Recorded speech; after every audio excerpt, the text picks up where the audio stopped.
আজকের ভিডিও গীতা পাঠ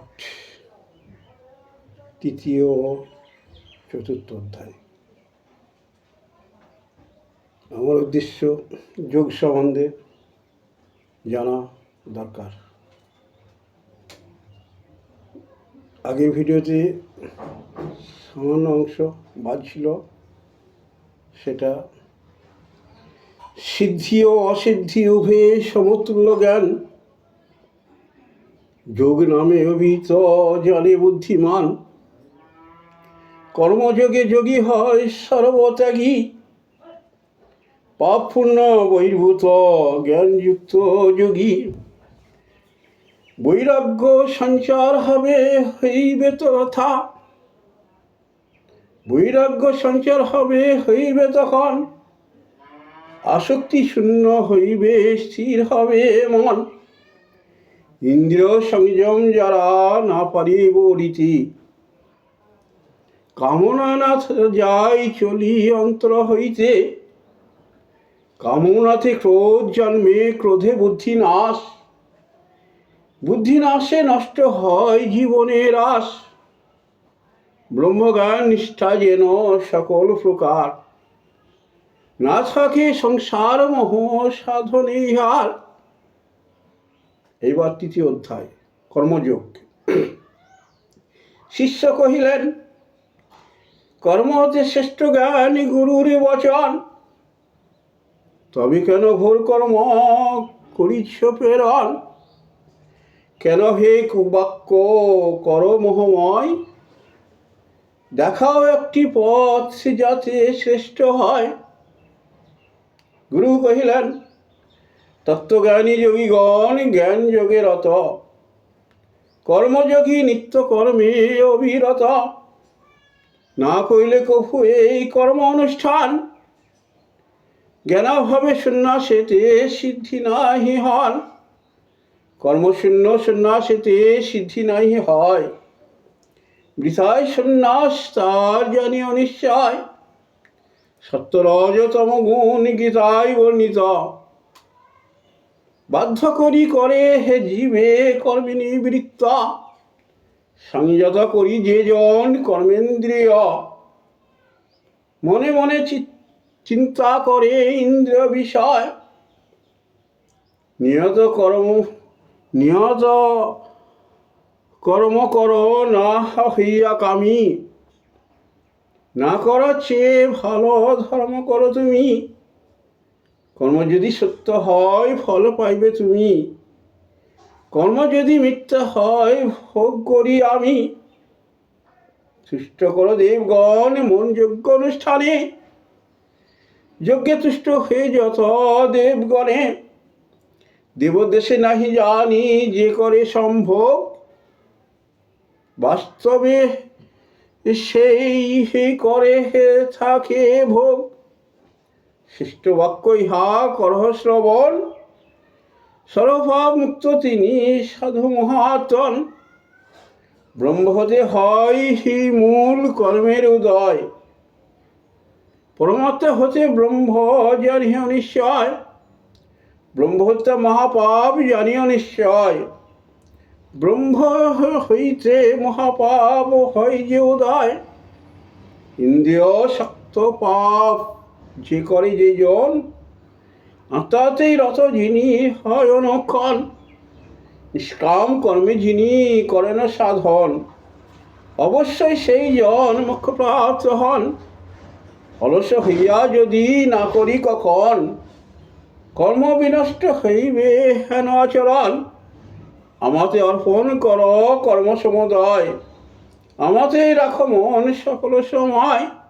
প্রকৃতি বসে যদি চলে জীবগণ, কি করিবে হে তবে তার ইন্দ্রিয় শাসন। শিষ্য কহিলেন, পাপেরত হতে ইচ্ছা না করে অন্তরে, তথাপি সেই পাপ মানুষে করে। মতিভ্রম যখন যার হয়ে ওঠে, পাপে লিপ্ত হয় তখন বিতৃষ্ণা ঘটে। গুরু কহিলেন, রজগুণ জাত কাম হয় যে উদয়, কামে বাধা পেলে তখন ক্রোধের বিষয়। মুখ্য পথে কাল শত্রু কামিনী প্রচয়, পাপ পথে মানবের সদা কষয়।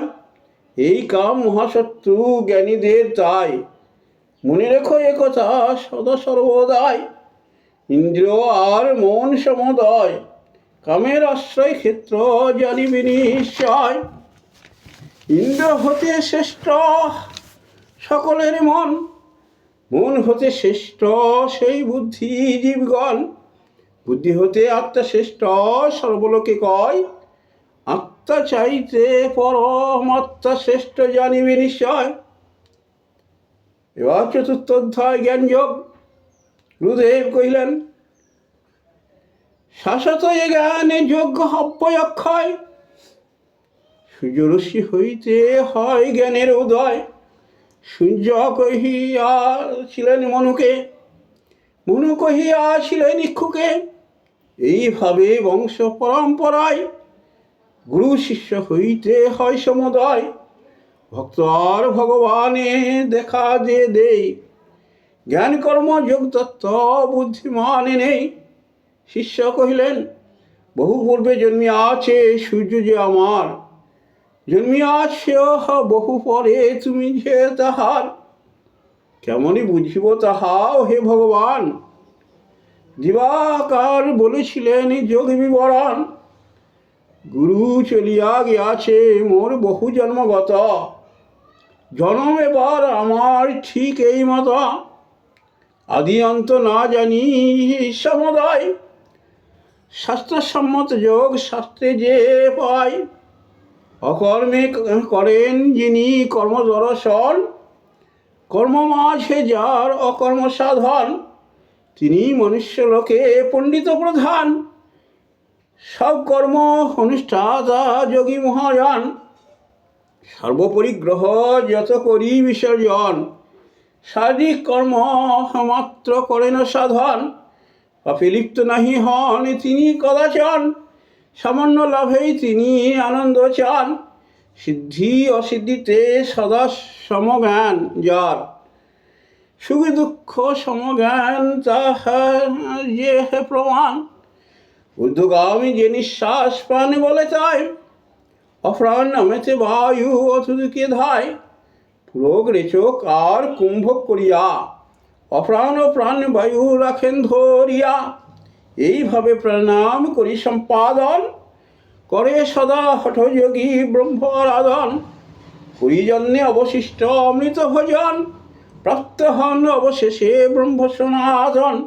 কীর্তন অনুষ্ঠানহীন যেই জন হয়, জানিও সে জন ইহলোক নয়, পরলোকে অতি দূরে সরে যায়। সমস্ত কর্মযোগ জানিবি নিশ্চয়। আত্মা পরমাত্মা সকল জীবে মম, দর্শিবে সর্বভূতে এক আত্মা সম। যথাকালে আত্মাতে লভে আত্মজ্ঞান,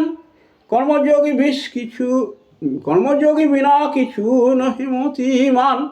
শুদ্ধায় ব্রহ্মনিষ্ঠ যেই জন হয়, প্রাপ্ত হন এই জ্ঞান মনুষ্য সম্প্রদায়। গুরু উপদিষ্ট যেই জন হয়, গুরুবাক্যে আগে মতে দেই যে সময়।